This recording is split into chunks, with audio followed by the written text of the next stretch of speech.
Ռուս հաղորդավար Վլադիմիր Սոլովյովն անդրադարձել է օրերս Ռուսաստանի մայրաքաղաք Մոսկվայի ուղղությամբ ուկրաինական անօդաչու թռչող սարքերի աննախադեպ հարվածներին։ Սոլովյովը նաև հայտարարել է, որ մոսկվացիները չպետք է հիստերիայի մեջ ընկնեն ուկրաինական անօդաչուների հարվածների ժամանակ, եւ նրանց, ովքեր նյարդայնանում են այդ հարձակումներից, խորհուրդ է տվել հեռանալ մայրաքաղաքից։ Բացի այդ, հաղորդավարը մեջբերել է ԽՍՀՄ պաշտպանության ժողովրդական կոմիսար 1942 թվականի հուլիսի 28-ի թիվ 227 հրամանից խորհրդային դիկտատոր Յոսիֆ Ստալինի խոսքերը։ Մենք պետք է ամենախիստ կարգուկանոնն ու երկաթյա կարգապահությունը հաստատենք մեր բանակում, եթե ցանկանում ենք փրկել իրավիճակը եւ պաշտպանել մեր հայրենիքը։ Խոճապ տարածողներն ու վախկոտները պետք է ոչնչացվեն տեղում։ Ահա եւ վերջ, պետք չէ հիստերիայի մեջ ընկնել, պետք է մտածել, եզրափակել է Սոլովյովը։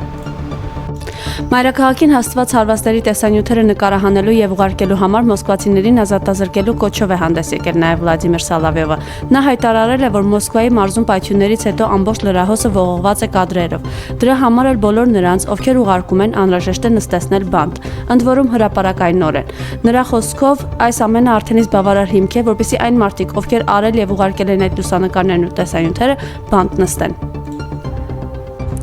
Հիշեցնենք, որ հունիսի 18-ի գիշերը եւ առավոտյան Մոսկվայի տարածքում խոցվել է 194 ուկրաինական դրոն։ ԱԹՍ-ների քանակով սա պատերազմի սկզբից մայրաքաղաքի վրա ամենամասշտաբային հարձակումն է եղել։ Հարձակման հետևանքով խոցվել է շաբաթվա ընթացքում արդեն երկրորդ անգամ եւ հրդեհվել